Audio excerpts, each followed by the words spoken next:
روی ندش که خود ساختمت و اینک زندانی تو هم. مرا به درودی دریاب، مرا از بلندی آن بالا، از آن ستیغ ابرپوش بنگر در پای خویشت شکسته و خرد اندام که با سوی تو هم میآورند در عرابه خرکش. مرا که ندانسته زندانی از برای خود می ساختم که از آن جز به مرگ راهی نیست. درهای آن به جهان بسته، موقعهای آن تاریک، تنگناهایش تنگ، راههای شوم بیراهه و دالانها بنبستهای تو در تو. کاش کاش چیزکی از تیزبینی آن جام در سر من بود تا گریزایی پنهان از برای خود می ساختم. اما کدام جام؟ جام جهانبین که در آن جهان وجب به وجب پیداست. از او پرسیدم چون این باز توانی ساخت؟ پاسخ داد نه شایسته تر از این. من که جمم فریاد به فریاد پیوستم که پس باز چون این توانی ساخت هر چند نه شایسته تر؟ بر من چه می رود اگر جامی چنین در دست دیوکان باشد که مرا در آن توانند دید که کدام اندیشه دارم، در چه کارم و چونم. دانشی که ما را به فرمان نیست بودن چرا این دانش بسوزان و چه زیانش بیش آنگه که در چنگ دشمن باشد.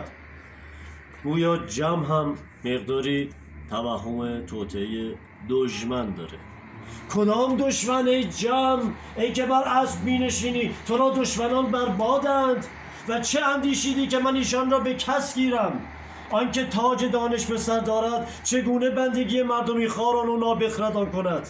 آیا نه همه سالها بر سر این کشور گذاشتم و مردمان را دوست نگرفتم و تو را گردون و گاه نساختم؟ این از اون حرفایی که وقتی به کسی که در قدرت میزنی خوشش نمیاد که بهش طعنه بزنی که این جایگاهی که داری مقداریش رو هم از من داری، من کمکت کردم. و چنین ناخجسته تر را بدتر که هر نیکوی جهان آورد گوید من کردم. آن خودسر بندار بیدخش، آن خیره در من نگریستن گرفت و گفت هرچه خواهی بسوزان و ای جم دانش بسوزان. من این دانش بهر خود چیزی نخواستم، من این دانش ها همه از بهر مردمان کردم و امروز سود آن همه جا همگان بینند. آیا دانش است که با من به دشمنی برخواسته؟ نه، این از دانش به من نرسید، از شما رسید، از آن که در دانش من وارون نگریست. از او پرسیدم چون این باز توانی ساخت؟ این سخت نکوست و مردمان همه در آن پیدا و ما که اندوه خار جهانیم بادا که در آن بنگریم تا چه اندوه از جهان میتوان برداشت. آیا چون این باز توانی ساخت؟ گفتمش ای جم که از شید تابنده تری، این مرا پرسود و پشتم از آن خمیده و چشمم تیرگی گرفت. آری توانم ساخت مگر نه به این شایستگی؟ گفتمش بندار بخردار، پس توانی ساخت. چه پاداشی در جهان با این آینه همسنگ است ها؟ در خورد تو چیست؟ خود بگو. این از اون حرفایی که میدونی تهش به شر میرسه. چرا زهر در شکر میآمید؟ گفتمش تو مرا میدانی دیر خوابی زود بیدارم، به کار مردم اندیشی سخت افتاده و این در کار بهروزی شما کردم بی چشم داشت. آری تو مرا بندگی نکو کردی، نیک است و نیکتر که این دانش بسوزانی. و باد روزی فردا دیوکی جامی چون دارد و از آن در کار ما بنگرد و سپاه ما بشمرد و خفت از بیدارمان باز شناسد و تا چشم بستیم جهان بیاشوبد و به شبیخون ناگهان ایرانویج خار کند. آری من بر تو آشفتم که آزت بفریبد و جامی همچون این دیوان را بسازی که تو را پاداش همسنگند. دیو خویانی که این دژ در خورد ایشان ساختیم آزادند و آن که نیست منم که گفتم در خورد دانشت چیزی نیست. کاش مرا گریز راهی بود آری و بیش از هر چیز از خودم. چون مرا چنان درشت پاسخ داد که نه شایسته تر از این، پس از این را گفت نه پیش از این. آیا پیش از این جامی نساخته و با وی نیست؟ ای جام به شتاب او را نشانم بده تا ندانم آسودگیم نیست. این کوه هست و این روی ندژ و این اوست. میبینم در روی ندژ با وی چندان چیز نیست که بدان جام میتوان ساخت. اما چه دانیم در سر نگهبانان چیست؟ وگر وی دست به جادو دارد چگونه از جادوی وی توانند گریخت؟ از آن جادو که در تابش زر پنهان است. بیا تو که روزگار شاگرد وی بودی و اکنون از بخت خوش راز نویس منی. نوشتن فرو بگذار و به بندگی وی برو. با او چنان بتاب تا راز وی بدانی. چه میکنی؟ برو زودتر برو. و اگر جامی نزد وی دیدی، درفشی به رنگ خون بر سر دش کن تا در چاره بنگرم. بیگمان او مرا در جامی که خود ساختم میبیند. مباد به رنج من شاد شود. پس ای شادمانی که در بهشت خانه داری، لبخندی به من وام بده.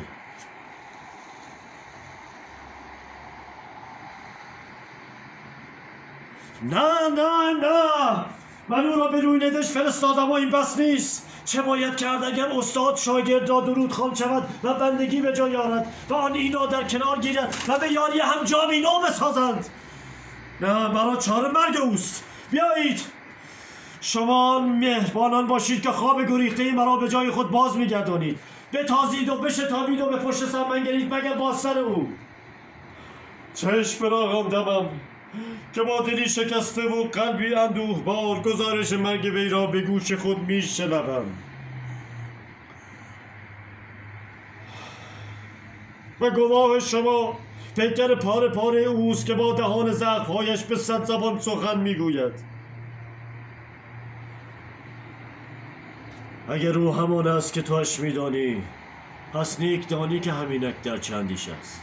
آری همین در پیم فرمان مرگم. پیشتر این کیست؟ روبروی خود چهره شاگردی از آن خویش میبینم. تو نیستی که از من نوشتن آموختی؟ شاید آمدستی به چشم خویش بنگری بار این درد چون میبرم، یا چگونه از چنبر ناگزیر روی ندش. هرچند مپندار از آن گریز نیست. آری هست بیاری یاری چون تو که وامی نهی جامعه تو بپوشم و از دری که بر تو میگشایند پا بیرون بنهم. یا شاید آمدستی بنگری نامی ترین مردم جهان به چه میماند؟ به تو خواهم گفت من تنها به خود میمانم. این چیست؟ این کاسه نیست که در آن سر بریده من با چشمانی بی نگاه به جمع خواهد نگریست؟ پس این جام جهان بین است که من ساختم. درفش خونرنگ بر سر روی ندش برباد است. پس درود بر فرسته من که راز گشود. اما این چه جام است؟ آیا پیشتر ساخته یا اندردش؟ باید در وی بنگرم. بیا ای جام، بیا ای جام که آنچه داشتم تو را بخشیدم و زودا که زندگیم به حلوا پس این بار چشمانم در چشم تو بنگرد که جهان را میبینی. این بارگاه جم است و این خود اوست. چه نشانه میدهی؟ چه میبینم؟ جم به دیوانگی زده. از گم کردن جام. چرا در این جام جز چهره کژگرد من نیست؟ این همان ماند آن نیست؟ و جام من کجاست؟ جام راستین کو؟ جام جهانبینم کو؟ دیگر چگونه در کار جام مینگری؟ و کیست چون اویی که چون آن بسازد؟ نه، نباید خونه وی میریختم، نه پیش از آن که جام دیگری بسازد. بیایید، فرمانبران در راهند. از آنان پیشی بگیرید. هرچه از یلی دارید در میان نهید. بیدرنگ بتازید و به آنان برسید. بندار بیدخش را زنده بیاورید. میبینم پس این است. کسانی شتابنده با فرمان مرگم و کسانی کند با فرمان زندگی. چه گفتی؟ بگریزم به کجا؟ آیا نمیدانی که از روی ندش جز به مرگ راهی نیست؟ آن کس که این جام رو بود اکنون میداند او کجاست. او میداند کسانی در شتابند با فرمان مرگش، میداند کسانی کند با فرمان زندگیش. و اگر خود به تن خیش بتازم تا روی ندش، او میداند که با پای خیش میروم. او میداند همه چیز را میداند. من آن جامی باید تا بدانم جامی که گم کردم در دست کیست. تو هراسانی جم، تو نیز چون مایی. اکنون میدانی زیر نگاه دیگران بودن چون است. مباد زود رسیده باشند و او را کشته، مباد دیر رسیده باشند و تیغ از رگ برگذشته، و اگر دیر دشمنم جامی دارد و من نه، مباد بر من بخندند که بر نمیتابم. بشکنی جام اگر برای من نیستی. چه در سر داری؟ خواهی گفتش این جام دیگری است که بندار بیدخش ساخت اندر روی دش؟ گمانیدی زندگی مرا درازتر میکنی؟ پس فاش کو این بندگی چرا میکنی و کرا؟ آی جام، این چه با من بود؟ اگر وی را خواستی جام به دیوکان بهلد و با دشمنان دست یکی کند، پیش از آن میکرد که تو را این جام ارزانی کند. دوست چرا به زندان کردی به دشمن کامی؟ و چرا آن را که همواره با تو سخن روبرو میگفت میانجی فرستادی که ندانی کدام سخن از خود گوید و کدام از وی؟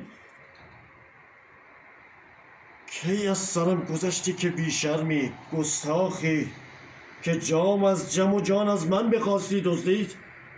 یا شاید تیری داری به دو نشان، از یک سو درفش چاکری وی برمیافرازی و از سوی دیگر چنان می نمایی که زندگی از تو دارم و پاداش همسنگ زندگی هم می جویی. بدان من توی دستم و چیزی از جهان با من نیست مگر راز این جام، که چون تو را آموختم از آن پس در چشم تو خیره چشم، جانم به زندگی نیرزد و آن پایان من است. چرا بنشینم؟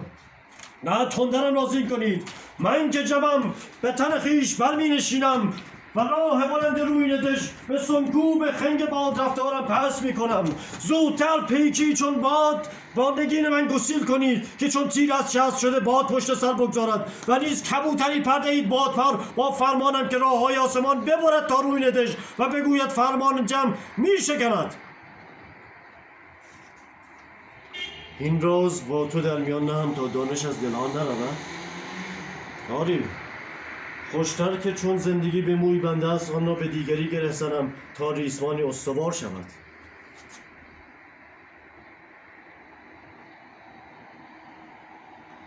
و با این همه نه.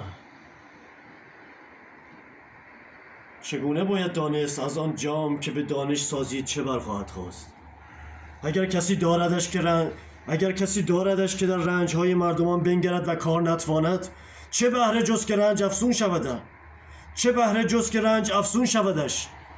نه گجسته بادم و نامم به نیکی نبرند اگر چنین کنم و این راز با خود به نیستی نبرم.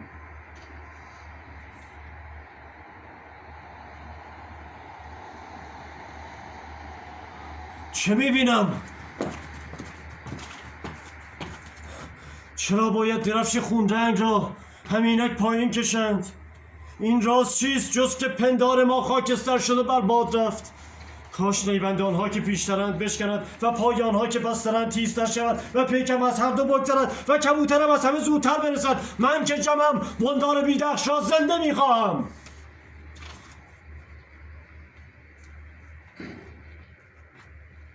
اکنون پشت دارند. هیچ کبوتری نرسید و هیچ پیکی در نکوفت. میبینمشان درید چشم و گره پیشانی. اگر ایشان پسینیان بودند با فرمان زندگیم، تو بگو آن از مرگم تباهتر نیست که مرا در پای جمع اندازند و بخواهد او را جامی دیگر بسازم؟ نه این دانش تو را نخواهم گفت. بهل دانش بمیرد آنجا که در پنجه مرگ اندیشان است. پیش از مرگ من این جام بر سنگ میکوبم و ما هر دو میشکنیم. اینک به تیغ تو پاداش خود در میابم. پاداش زندگی بر سر دانش نهادن. بمان و داستان این جام بر پوست بنویس و بر مردمان بخوان تا نگویند ما این دانش نداشتیم.